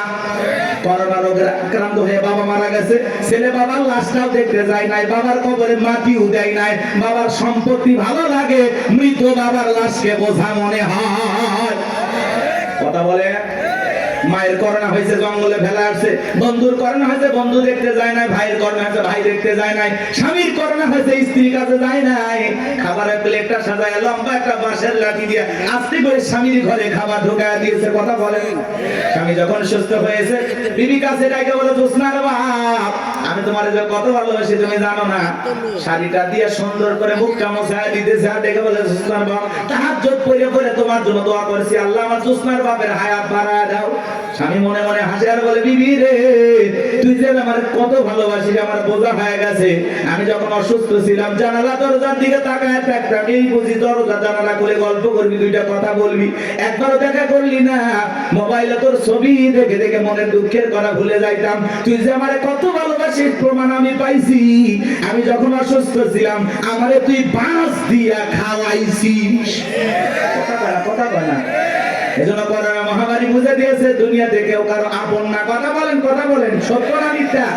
ওই সময় একটা আতঙ্ক, ভয়, কেউ কারো কাছে যায় নাই। বাজানো আমার এই দুনিয়াতে একটা করোনা মহামারীতে মানুষ মারা গেল, মানুষ আর একটা মানুষের কাছে গেল না, বাবার কাছে সন্তান গেল না। তাহলে ভেবে দেখেন বাজান, দুনিয়াতে কেউ কারো আপন না, সব মিথ্যা মায়া, মিথ্যা মায়া। কথা বলেন না? আপনি কি মনে করেন আপনি মারা গেলে আপনার পরিবারের লোকজন আপনাকে ছাড়া অচল হয়ে যাবে, তারা ভেঙে পড়বে? কিচ্ছু হবে না তাদের। আপনি মরে গেলেও আপন গতিতে আপনার পরিবারের লোকজন তাদের জীবন সাজাবে, আপনার জন্য কেউ অপেক্ষা করবে না। আপনার জন্য পৃথিবীর কোনো কিছু থেমে থাকবে না, না দোকান, না ব্যবসা প্রতিষ্ঠান, না আপনার স্ত্রী, না আপনার সন্তান, না আপনার ব্যবসা বাণিজ্য, ক্ষেত খামার, কোনো কিছুই থেমে থাকবে না। আপনি মরে গেলেও সব আপন গতিতেই চলবে। কথা বলে ঠিক না? বরং আমরাই বেশি বেশি ভাবতেছি যে আমি মরে গেলে আমার পরিবারে কি হবে না হবে, ওদের কথা ভাবতে গিয়ে আমরা আখিরাত ভুলে গেছি। এজন্য আসুন আখিরাতকে টার্গেট করি। কথা বলে না কেন? আখিরাতকে টার্গেট করি, এর মধ্যে দুনিয়া যতটুকু হয় হইলেও আলহামদুলিল্লাহ, না হইলে আলহামদুলিল্লাহ। কথা বলে ঠিক না? কিন্তু বেশি দুনিয়াকে টার্গেট করলে আখিরাত আমাদের কাছ থেকে দূরে সরে যাবে। এজন্য আমরা দুনিয়া টার্গেট করব না, আখিরাত। আমাদের কার প্রয়োজন বেশি? আল্লাহকে প্রয়োজন দরকার না? তাহলে আখিরাতকে টার্গেট করতে হবে। এই পৃথিবীতে আল্লাহ হলো আমাদের সবচেয়ে আপন। স্ত্রী বলেন, সন্তান বলেন, সবাই স্বার্থ, স্বার্থ, স্বার্থ ছাড়া কেউ আপনাকে চেনে না। পুরুষ হলো টাকা কামানোর মেশিন। পুরুষের টাকা আছে, পুরুষের পাশে সবাই আছে। পুরুষের টাকা নেই, পকেট ফাঁকা, রাস্তার ভিক্ষুক আপনার সাথে দেখা করবে না। কথা বলে ঠিক না? টাকা আছে, পুরুষের সম্মান আছে। টাকা আছে, পুরুষকে সবাই চেনে। সবাইকে বোঝেন নাই? ওই যে গান শুনছেন না, গান শুনছেন, ওই দিকে যাবো না, রাগ করছেন। আপনারা তো রাগ করতেছেন। কি করবো না দোয়া করবো বলেন? আচ্ছা বলেন তো, পুরুষ হলো প্রয়োজন মিটানোর মেশিন। টাকার প্রয়োজন, সম্পদের প্রয়োজন, কথা কয় না কেন? এই প্রয়োজন মিটানোর জন্য আল্লাহ আমাদের দুনিয়ায় পাঠাইছে। কথা কি বুঝতে পারতেছেন বাজান? মন খারাপ করবেন না। যে কথা বলতে চাচ্ছিলাম বাজান, দিল দিয়ে কথাগুলো বোঝার চেষ্টা করবেন, গভীর মনোযোগ দেবেন, সামনে গেলে মজা পাবেন। এ যুবক, তোমরা নিরাশ হয়ে না, তোমরা যুবক, আমিও যুবক, তোমাদের মনের দুঃখটা কি বুঝি। একটু অপেক্ষা করো, তোমাদের জন্য স্পেশাল কিছু আলোচনা মাথার মেমোরিতে সেভ করা আছে, সময় মতো ডাউনলোড দিয়ে শোনায় দেব। মা বোন যারা বসে আছে না, মা একেবারে নিরাশ হবেন না। মা মহিলা প্যান্ডেল মা বোনদের জায়গা হচ্ছে না, আমি শুনেছি। আর পাগলিদের জায়গা একটু বেশি লাগে, ওদের ঘরেও যেরকম দখল করতে চায়, বাহিরে গেলে দখল করতেছে। কথা বল না কেন? এই যে মা বোনদের জন্য কিছু ওয়াজ করা দরকার আছে না নাই? কিছু বাঁকা পথে মা বোন চলে, বাঁকা পথে চলা মা বোনদেরকে ওয়াজের মাধ্যমে আজকে একটু সোজা করা হবে। একটু সময় দেন, সামনে যায়। আমার ভাইয়েরা চলেন, সামনে থেকে যায় বাজান। ওই ডায়রিয়া কলেরা মহামারীতে হাজার হাজার মানুষ মারা গেল, আর ফিরাউনের পকেটে টাকা ঢুকলো, টাকা পাইতে পাইতে এত টাকার মালিক হয়ে গেল বাজান, টাকা রাখার কোনো জায়গায় নাই। এবার বাদশার দরবার একদিন চলে আসছে, বাদশা আমার কাছে কিছু টাকা পয়সা আছে, এলাকায় যারা গরিব মানুষ খাজনা দিতে পারে না, দুঃখী মানুষ খাইতে পারে না, আমি তাদের একটু জনসেবামূলক কাজ করতে চাই। বাদশাটাকে বলে, বাবা এই তো ভালো উদ্যোগ, তোমার মতো ছেলে ঘরে ঘরে জন্ম নেওয়া দরকার। এইবার জনগণের সেই সমস্ত টাকাগুলো নিয়ে আসা গরিব মানুষের মাঝে বিতরণ করলেন, খাজনা পরিশোধ করে দিলেন। বলেন তো টাঙ্গাইলের মুসলমান বুঝে থাকলে বলেন তো টাকাগুলো ছিল কার? নেতা যে মাইক ধরে বলতেছে 5 লাখ দেব, ওই টাকা পাবে কোথা থেকে? আসমানের ফেরেশতারা প্যাকেট পাঠাবে নাকি? ভালো করে বুঝবেন কোন টাকা কোন জায়গায় যায়। আমাদের গাইবান্ধার আঞ্চলিক ভাষা একটা কথা বলে, মাছের তেল দিয়ে মাছ ভাজা। কথা কি বুঝতে পারতেছেন? জনগণের টাকা জনগণের মাঝে বিতরণ করে ফাও ফাও বাহাবা পাইলু, জনগণ ঠিক বলে আরে রাজ্যের বাদশা যদি এই ব্যক্তি না হয়া গোরস্থানের ছেলেটা হইতো, না জানি আমাদের কপাল খুলে যেত। নির্বাচনের আগে একটু জনসেবামূলক কাজ করা দরকার আছে না নাই? আমার এলাকার নেতা কাঁচা রাস্তা মানে মাটি রাস্তা বোঝেন তো বাজান, ইট পাড়তেছে, 2 গাড়ি ইট পাড়তেছে। মানুষজন বলে বাবা ইট পাড়তেছে, তুমি তো এখনো নেতা হয় নাই, কারণটা কি? ছেলেটা বলতেছে আপাতত ইট ফেলে দিলাম, আর ভবিষ্যতে আমার মার্কায় যদি সিলভার এলাকার নেতা বানায় দিতে পারে, আমার 1 নাম্বার টার্গেট এই কাঁচা রাস্তা পাকা করা। এই রাস্তাতে আপনাদের ছেলে স্কুলে যাইতে পারে না, আপনারা হাটে বাজারে যাইতে পারেন না, মাঝে মাঝে আপনাদের কথা মনে হলে রাতে ঘুম আসে না। কি অভিনয়! নেতা হতে গেলে অভিনয় জানার দরকার আছে তো না? কথা কয় না। যারাই নেতা এরাই কিন্তু পুরোটা কি অভিনেতা। অভিনয় না জানলে নেতা হওয়া যায় না বাজান। ভালো করে বোঝার চেষ্টা করবেন। জনগণ বিশ্বাস করে যদি নেতার মার্কায় সিল মারে, নেতাকে নির্বাচিত করে, নেতা তো এলাকায় থাকে না, ঢাকা শহরে বান্ধবী নিয়ে ঘুমায়। কথা বলেন ঠিক কি না? মার্কা থাকে যে কয়দিন, নেতার আনা গোনা সে কয়দিন। আমরাও জনগণ কম খারাপ না। 1.5 টাকার বিরিয়ার 3 টাকার চা খায় কি স্লোগান? বল্টু ভাইয়ের চরিত্র ফুলের মতো পবিত্র, নামাজ পড়া কক্ষ গাঁজা খায় 5 ওয়াক্ত, কমসুরিতে বাঁকা ভক্ত, শয়তানের 1 নাম্বার ভক্ত, হুজুরের জন্য খুবই শক্ত, চুষা খাই গরিবের রক্ত। পোস্টার লেখা যে গরিবের বন্ধু, ভোট দিয়ে দেখেন গরিবের কয় নাম্বার শত্রু। কথা বলেন। রাস্তার একটা ভিক্ষুক মহিলার দিকে 500 টাকা দিয়ে বলে, আপনার চেহারার মাঝে আমি আমার মাকে খুঁজে পাই। আম গাছে নেতার ছবি ঝুলানো থাকে, নির্বাচিত হওয়ার পরে এলাকায় থাকে না। আম গাছে বিদ্যুতের খুঁটিতে নেতার বিশাল বিশাল ছবি, আর লেখা আছে আমি অমুক নেতা, যারা গালি বদনা, পবিত্র ঈদুল আজহার শুভেচ্ছা, পবিত্র ঈদুল ফিতরের শুভেচ্ছা। খালি ব্যানার দিয়ে শুভেচ্ছা জানায়, জীবনে কোনোদিন আর কাছে আসে না। এই নেতা ওই ব্যানার লক্ষ লক্ষ টাকা দিয়ে না বানাইয়া, ওই ব্যানারের টাকা দিয়ে যদি গরিব দুঃখী মানুষের মাঝে বিতরণ করো, তোমার ব্যানার লাগবে না গো, ব্যানার লাগবে না। জনগণ তোমার মার্কায় জায়গা মতো সিল মেরে দেবে। কথা কোন ঠিক কি না? কিন্তু ওই যে মার্কা থাকে যে কয়দিন নেতার আনা গোনা, সে কয়দিন অলিতে গলিতে নেতাকে পাওয়া যায়। মানুষ মলে জানা যায় হাজির, জুমার নামাজের সামনে হাজির, আসরের নামাজ পড়ে 2 বার। কথা কয় না কে? এক নেতা মানুষকে সালাম দিতে দিতে হোশ হারায় ফেলছে, রাস্তার খেজুর গাছ পায় 1 লাইনে সালাম দিয়ে যাচ্ছে। কর্মী চাচাকে ধরে কয় নেতা এটা মানুষ না খেজুর গাছ। নেতা বলতেছে আমি মনে করছি এটাও ভোটার। কথাকে বুঝতে পারতেছেন বাজান? এই জন্য আপনাকে আমাদের পরিবর্তন হওয়া লাগবে বাজান। বারবার ওদের কথাই বলা যাবে না, বলা যাবে না। আমাদেরকে ভালো লাগবে। মনে রাখবেন বাজান, দেশের জনগণ 1 নাম্বার, নেতাও 1 নাম্বার হবে। আপনি যদি পরিবর্তন করতে চান, অবশ্যই সমাজটাকে পরিবর্তন করতে পারবেন। এই জন্য আগে নিজের ভালো হওয়া লাগবে। আপনি যেমন দেশের নেতাও কিন্তু ওইরকম হবে। 2 নাম্বার আপনি নেতা হবে 4 নাম্বার। কথা কি বুঝছেন? আপনি সিটার নেতা হবে বিশ্ব সিটার। এই ওয়াজ করলে কি ভয় পাচ্ছেন নাকি? আমি কোনো দলে দালালি করতেছি? আমরা আগে ঠিক হবে। এক পাগল গাছের নিচে হাত তুলে বলে আল্লাহ, আরে হারাক তো মানুষ বাইরে গেছে, 2-4 জন হারিয়ে গেলে কি হবে? পরে খুঁজবো ওই মা কি মা আজকে আমি শুরু করছে নাকি বাচ্চা নিয়ে আসে, মাকে ধর, মাকে বাচ্চা হারায় যায়, মা কইতে পারে না, মা না থাকলি বাচ্চাকে কন্ট্রোল করবেন না? এ বাবা জাহিদ, এ তোমার মা কান্না করে, আসো বাবু আসো। সাতুটিয়ে বাড়ি, ও মা এত আল্লাহ বলা হলে স্বামী একদিন আর একজনের হাত ধরে চলে যাবে, টের পাবেন না। হ্যাঁ, বাচ্চা কন্ট্রোল করবে পার না কি মা। অনেক মা বোন আসছে, এসে বাচ্চা টাচ্চা রাখে ওরা গল্পে লিপ্ত হয়ে গেছে। কেউ তোমার বিয়ে হয়েছে ওই মুখ জায়গায় না, তোমার স্বামী ভালো ব্যবসা করে, ও গল্প করতে বাচ্চা নেই, টেরই বাচ্চা, ও বু ফুবু চাচি খালা নিয়ে ব্যস্ত হয়ে আছে। আল্লাহ হেদায়েত দান করে। আর ওদের মাঝখানে এরকম একটু বিনোদন দরকার আছে নাকি? হারায় গেলে আর কি কি সংবাদ আছে দেবেন, দেখবেন, আমি বলে দেব। একটি বাচ্চা হারিয়ে গেছে, নাম কি? জাহিদুল ইসলাম। বাবা জাহিদুল, তুমি কোথায় তুলতেছো ফুল? তোমার মা কান্নে হয়ে গেছে ব্যাকুল, তাড়াতাড়ি করে আসো। জাহিদুল চলে আসবে, মা কান্দেন না, বসে থাকেন। বাচ্চা হারাই নাকি এখনকার পোলা পান? এক করতেছেন নাকি আপনার? তাকবীর দেন, লিল্লাহি তাকবীর। একটা গোল গাছে তেঁতুল গাছ, কোন গাছ? তেঁতুল গাছের নিচে হাত তুলে বলে আল্লাহ।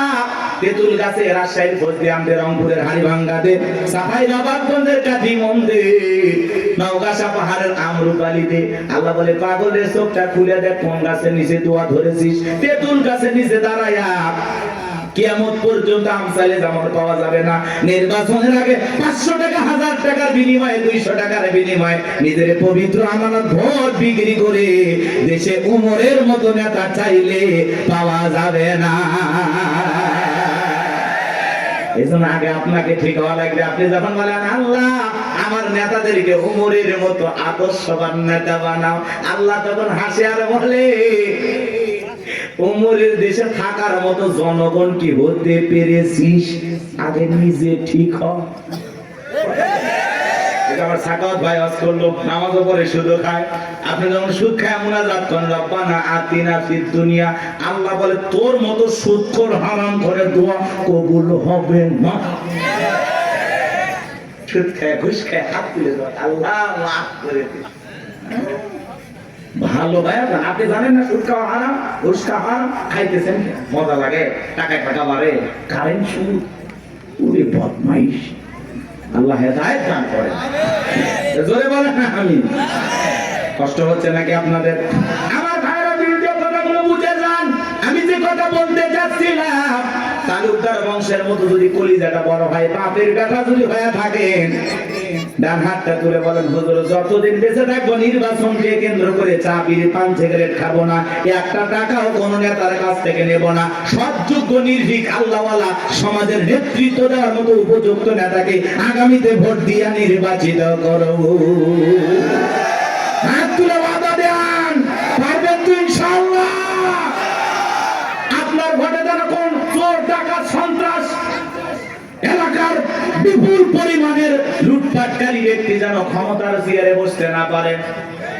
আঙ্গুলের চাপটা দেওয়ার আগে চিন্তা করা লাগবে, আমার ভোটে কোনো মোসারু, গাজারু, মাদারু, সুদারু আপনার ভোটে নির্বাচিত হয়ে যেন ধর্ষণ না করতে পারে, দেশের টাকা বিদেশে পাচার না করতে পারে।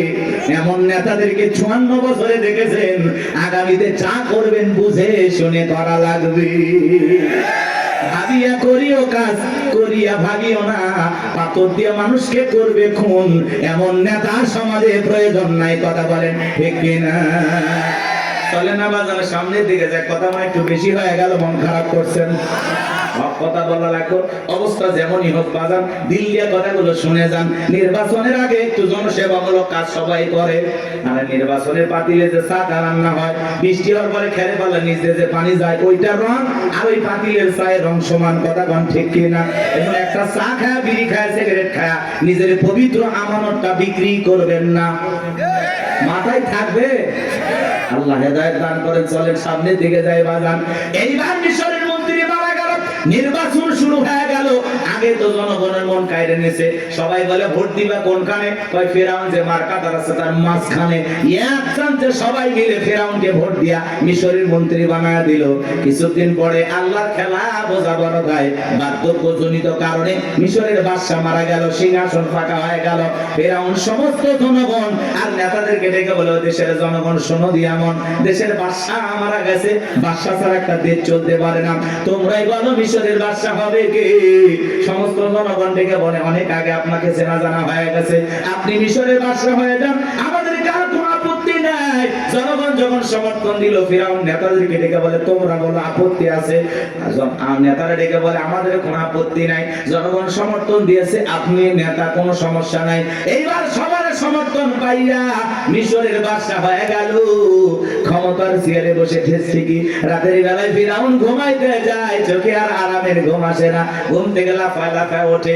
অনেক মানুষ দেখবেন বাজানো 4টা ঘুমের ট্যাবলেট খায়, কোটিপতি টাকাওয়ালা সম্পদওয়ালা বড় বড় হাইব্রিড নেতা 4টা ট্যাবলেট খায় ঘুমায়, এরপরে রাত 2টার দিকে ঘুম থেকে উঠে সিসি ক্যামেরার ফুটেজ তালাশ করে কেউ ঢুকছে নাকি মারার জন্য।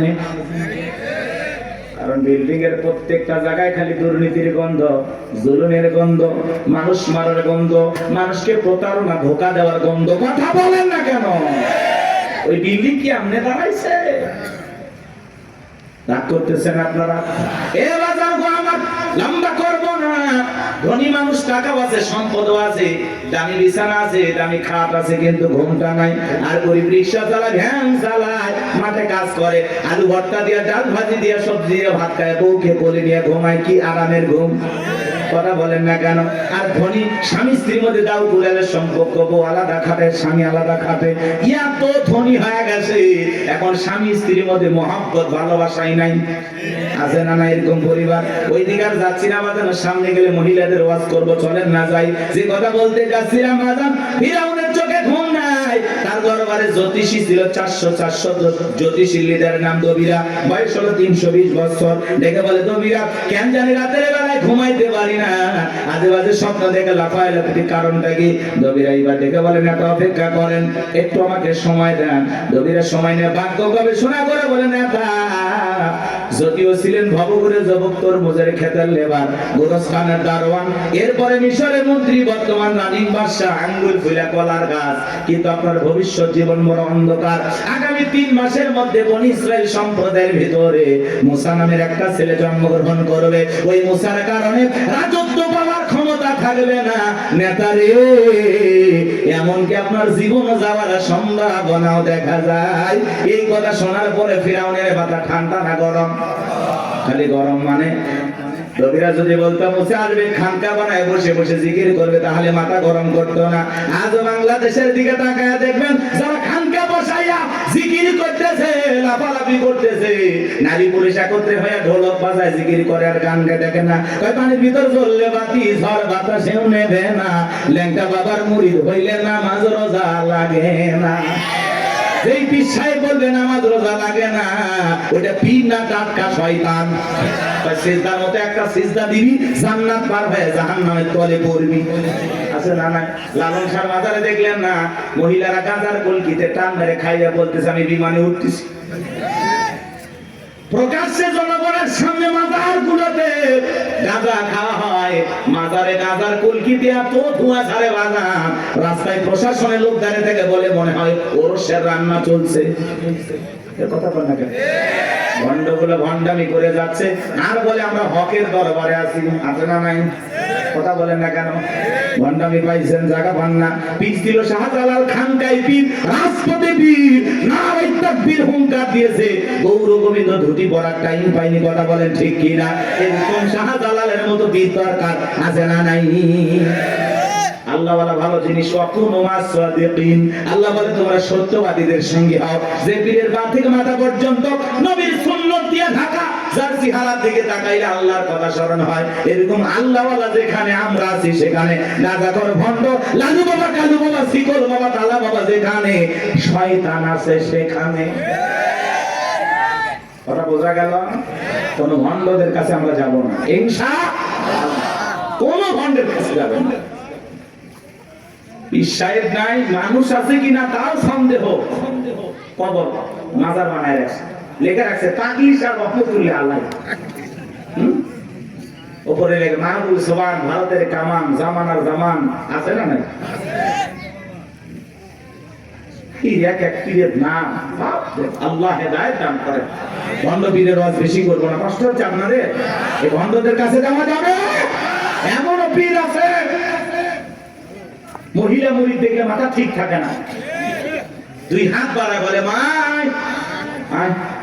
মহিলা চিন্তা করছে এত বড় আল্লাহ আমারে ডাকে, যদি বুকে না যায় জাহান্নামে জায়গা হবে না।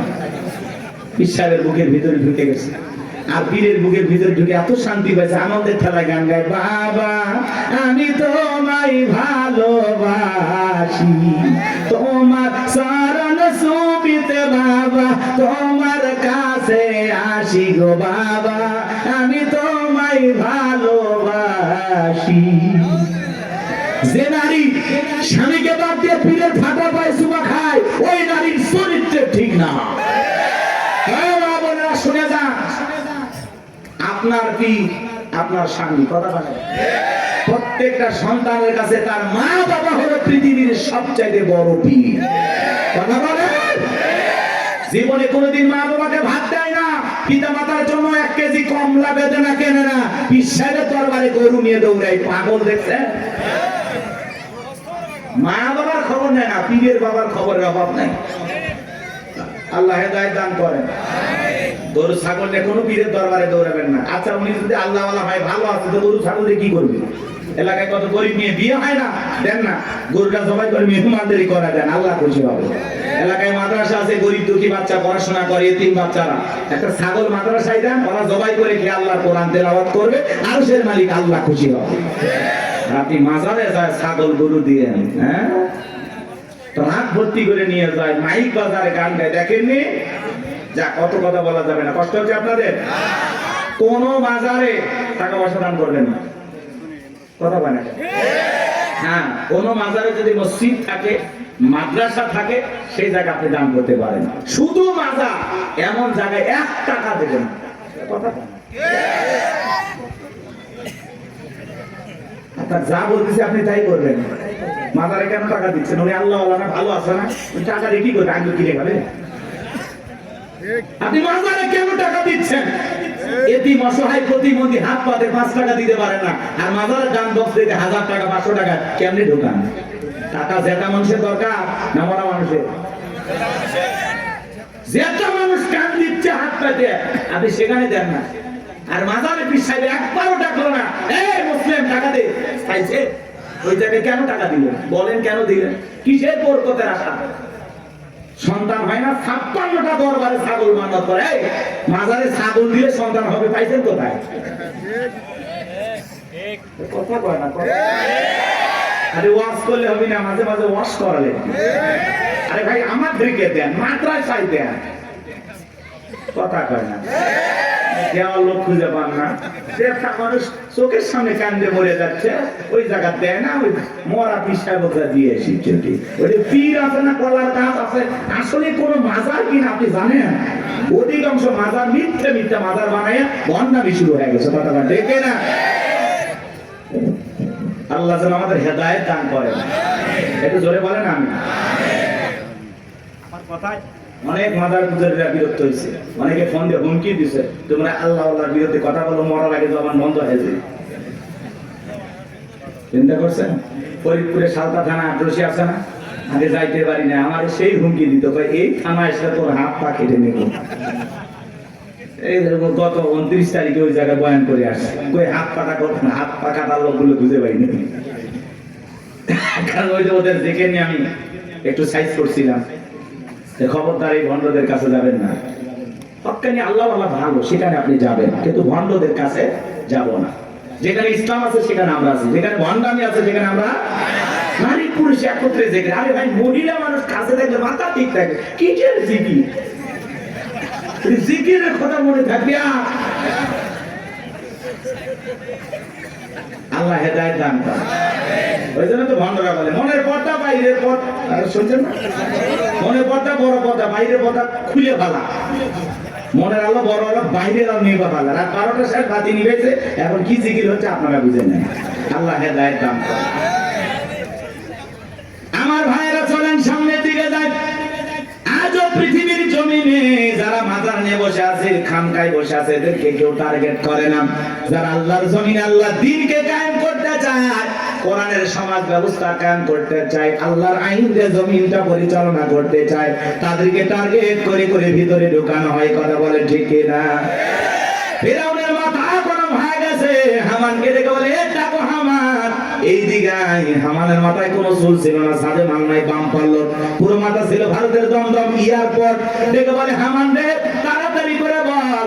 দবিরা বলল একটা মুসা নামের ছেলে জন্মগ্রহণ করবে, ওর কারণে রাজত্বের জিয়া থাকবে না, ক্ষমতা থাকবে না, এমনকি আমার জীবনটাও নাকি চলে যাবে, এটা তো মেনে নেওয়া যায় না। হামান ডেকে বলে নেতা টেনশন নাই, মাইট ইজ রাইট, জোর যার মূল্য তার, পাওয়ার রাজত্ব আমাদের, ক্ষমতা আমাদের হাতে, আমরা যা বলবো মিশরের জনগণ তাই মানতে বাধ্য। বলে কি করতে চাস? হামান ডেকে বলে নেতা যত ছেলে সন্তান জন্মগ্রহণ করবে সবাইকে জবাই করে করে দুনিয়ার বুক থেকে বিদায় করে দেব, তাহলে আপনার শত্রু মুসার আগমন ঘটবে না। এমন কথা শোনার পরে ফেরাউন ডেকে বলে হামান রে আসলেই তোর মাথায় বুদ্ধি আছে, তবে শোন, ছেলেগুলোকে জবাই করবি, মেয়েগুলোকে জবাই করবি না, কারণ ছেলেদের মধ্যে আমার শত্রু আছে, মেয়েদের মধ্যে কোনো শত্রু নাই। তার মানে চোর বলে মানুষ ভালো, মোবাইল নিয়ে গেল, সিম কার্ড খুলে দিয়ে গেল, কথা বলেন ঠিক কিনা? সন্তান জবাই করা শুরু হয়ে গেল, 3টা মাস অতিবাহিত হয়ে গেল। দবিরাকে দেখে বলে দবিরা এইবার গবেষণা করে দেখ আমার পথের কাটা মুসা মরলো না বাঁচলো। দবিরা গবেষণা করে বলে না, তার 3টা বর্ণনা পাওয়া যায় বাজান। একটি বর্ণনায় বলা হয়েছে 20,000, আর একটি বর্ণনায় বলা হয়েছে 24,000, আর একটি বর্ণনায় বলা হয়েছে 80,000। দবিরা দেখে বলে না, তো যদিও হাজার হাজার মায়ের মুখ খালি কইরা সন্তানগুলোকে জবাই করে বিদায় করেছেন, কিন্তু আপনার পথের কাটা মুসা এখনো মরে নাই, মরে নাই, মায়ের কোলে জীবিত আছে, সুস্থ আছে, কিন্তু কোন বাড়িতে আছে, কোথায় আছে, এইটা বলার ক্ষমতা আমাদের নাই। বলেন আল্লাহু আকবার। ওয়া মাকারু ওয়া মাকারাল্লাহ ওয়াল্লাহু খায়রুল মাকিরিন। এলাকার আল্লাহ চাই মুসারে বাঁচাতে, ফেরাউন চাই মারতে, আর 14 গোষ্ঠী এক জায়গা হয় মুসের একটা পছন্দ জিততে পারবে না, কথা বলেন ঠিক কিনা? ফেরাউন রাগান্বিত হয় বলে এ সেনাবাহিনীর দল, এতগুলো মারলি আসলটাই মারতে পারলি না, এলাকায় তল্লাশি চালাও, চিরনবিধান চালাও, ঘরে ঘরে প্রবেশ করো, যেখানে মুসারে পাইবা দরবার জবাই করবা, আমার মাথার টেনশনটা দূর করো যাও। একদল সেনাবাহিনী মুসা নবীর বাড়ি দিকে রওনা করেছে। মুসা নবীর বড় বোন নাম মারিয়ম দেখে বলে মা ওই যে ফিরাউনের সেনাবাহিনী দেখা যায় মা, আর বুঝি ভাইকে বাঁচানো গেল না। মুসা নবীর মা সন্তানকে নিয়ে দৃশ্য দিক দৌড়ায়, কে যেন ইলহামের মাধ্যমে আওয়াজ দেয়, বলে মুসা মা তোমার সন্তানটাকে চুলার ভিতরে ফেলায় দাও, কথা দিলাম গো তোমার সন্তানটাকে আবার তোমার কোলে ফেরায় দেব, বলুন সুবহানাল্লাহ। মুসা নবীর মা তাই করলেন। লম্বা ঘটনা বাজান সংক্ষিপ্ত করে বলে দিয়ে যায়, ফিরাউনের সেনাবাহিনী তল্লাশি চালাইয়া তন্ন তন্ন করে ঘর বাহিরে সব জায়গায় খুঁজে তারা চলে গেল। এইবার মুসা নবীর মা চোখের কোনায় পানি নিয়ে কাঁদেন আর মনে মনে ভাবেন সন্তান বুঝি আগুনে পড়ে কয়লা হয়ে গেছে। কাছে যায় তাকায় দেখেন না না, মুসা নবী আগুনে পড়ে নাই, মুসা নবী চুলার ভিতরে পড়ে মুস্কি মুস্কি হাসতেছি। সন্তানটাকে কোলের মধ্যে নেবেন, কে যেন তাই আওয়াজ দেয়, বলে মুসার মা কতদিন জালেম ধরে ভয় লুকিয়ে রাখবা, সিন্ধুক একটা বানায়া দরিয়ার বুকে ভাসায় দাও, কথা দিলাম গো তোমার ছেলেটাকে আবার তোমার কোলে ফেরায় দেব। মুসা নবীর মা টেনশনে পড়ে গেলেন, সিন্ধুক পাবেন কোথায়? পরের দিন সকালবেলা কে যেন ডেকে বলে মিস্ত্রি লাগবে না, আমি একজন মিস্ত্রি। মুসা নবীর মা তাইকে বলে মিস্ত্রি দিকে আসো। জীবনে কেউ মিস্ত্রি বলে চিল্লাইলো না, তুমি কিসের মিস্ত্রি, কি বানাইতে পারো? মিস্ত্রি ডেকে বলে মা আপনি যদি মনে করেন এমন একটা সিন্ধুক আপনার দরকার, যে সিন্ধুকের ভিতরে আপনার সন্তানকে তুলে দরিয়ার বুকে ভাসায় দেবেন, ও মা চাইলে এমন একটা সিন্ধুক আমি বানাই দিতে পারি, তাই নাকি? বলে হ্যাঁ। মুসা নবীর মা ডেকে বলে মিস্ত্রি তুমি তোমার মনের কথা বলেছো, এরকম একটা সিন্ধুক আমার প্রয়োজন। মিস্ত্রি ডেকে বলে মা কিছু যন্ত্রপাতি আছে, ধার দেওয়ার জন্য পানির প্রয়োজন হতে পারে, আবার না হলেও চলবে, আপনি একটু ভিতর থেকে পানি নিয়ে আসেন। মুসা নবীর মা ভিতর থেকে পানি নিয়ে এসে দেখে মিস্ত্রি সুন্দর একটা সিন্ধুক বানায়া দাঁড়িয়ে আছে। এবার সিন্ধুকটা হাতের মধ্যে দিয়ে মিস্ত্রি দৌড়ায়, পেছন থেকে ডেকে বলে মিস্ত্রি লোহার পয়সা কিনি বানা, কাঠির পয়সা কিনি বানা, না, তোমার পারিশ্রমিকের দামটা কি নেবা না? মিস্ত্রি ডেকে বলে, মা, যারা বিপদে পড়ে আমি তাদের উপকার করি, বিনিময়ে টাকা পয়সা গ্রহণ করি না। মুসা নবীর মা ডেকে বলে, মিস্ত্রি, এই বিপদের দিনে এত বড় উপকার করলা, লোহার পয়সাও নিবা না, কাঠের পয়সাও নিবা না, তোমার পারিশ্রমিকের দামটাও নিবা না, অন্তত তোমার নামটা বলে যাও, মাঝে মাঝে তোমার কথা মনে হলে আল্লাহর কাছে তোমার জন্য দোয়া করব। মিস্ত্রি ডেকে বলে, মা, আমি দুনিয়ার কোন সাধারণ মিস্ত্রি না, আমি আল্লাহর ফেরেশতা, আমার নাম জিবরাইল। এইবার সিন্ধুকের ভিতরে মুসা নবীকে তুলে দরিয়ায় ভাসায় দিলেন। আর মেয়ে মারিয়ামকে বলে, মা, সিন্ধুক ভাসতে ভাসতে কই যায় খবর নিয়ে আসবি। ওই দিন বিকেল বেলা ফিরাউন তার প্রিয়তমা স্ত্রী আসিয়াকে নিয়ে আসছে সমুদ্রের সৈকতে হাওয়া খাইতে। মাঝে মাঝে বউকে একটু বিনোদন করা দরকার, আছে না নাই? হালাল বিনোদন। মাঝে মাঝে ভাবি কিনে কক্সবাজার চলে যাবেন যদি সামর্থ্য থাকে, কথা কয় না? বউকে পর্দা করায় নিয়ে যাবেন। আমি কি বলছি, কক্সবাজারে যে হাফ প্যান্ট পরে গোসল করবেন, তাহলে গুনাহ হবে, কথা কয় না কেন? কিছু পোলাপান আছে বউ সুন্দরী, মাথা কাজ করে না, কক্সবাজার নিয়ে যায় ঘোড়ার উপরে তুলে সেলফি তোলে, সুন্দর করে সমুদ্রের পানিতে গোসল করতেছে, সেলফি তোলে। বিকেল বেলা আইডিতে পোস্ট করে বলে, প্রিয়তমার সাথে কক্সবাজারের প্রথম দিন কিছু ছবি তুলেছি দোস্ত তোমাদের দেখার জন্য, ভাবিকে বৃষ্টি ভিজা শরীরে কেমন লাগতেছে একটু লাইক কমেন্টসে জানাও। এর চাইতে মূর্খ বেয়াদব সমাজ আর কেউ আছে নাকি? যে নিজের বইয়ের ছবি ফেসবুক আইডিতে ছাড়ে, এর রুচিতে সমস্যা, কথা বলে। এই বউ হলো পার্সোনাল জিনিস, একান্তই আমার, এটা পাবলিসিটি করার জিনিস না, কথা বলে না। এমনিতে নিয়ে মানুষকে জ্বালায় আছি আমরা, তার উপর আবার বইয়ের ছবি ফেসবুকে ছাড়ে, কত পাগল আছে না? না হুজুর এখন একটা গান বানাচ্ছে, শোনি, কথা কয় না কে? শুনছেন? কোন গ্রামে বাড়ি তোমার, কেমন তোমার বাপ, ফেসবুকে ছবি সাইডে করছো কেন বাপ? শুনছেন না? যাই সময় নাই, অনেক লম্বা হবে, কষ্ট হচ্ছে আপনাদের, বিরক্ত হয়েছেন আমার কথা? মহিলা দল আজ একটু পরে হবে, আপনার আগে ঠিক হন। কি বউকে মাঝে মাঝে বিনোদন করবেন?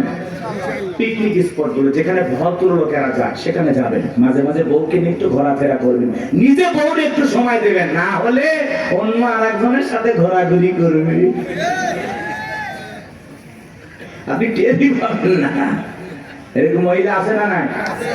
আর একবার যদি বউ বাঁকা পথে চলে, ওই বউকে সোজা করা কঠিন। নষ্ট গাড়ি ঠিক করা যায়, কিন্তু নষ্ট নারীকে ঠিক করা যায় না।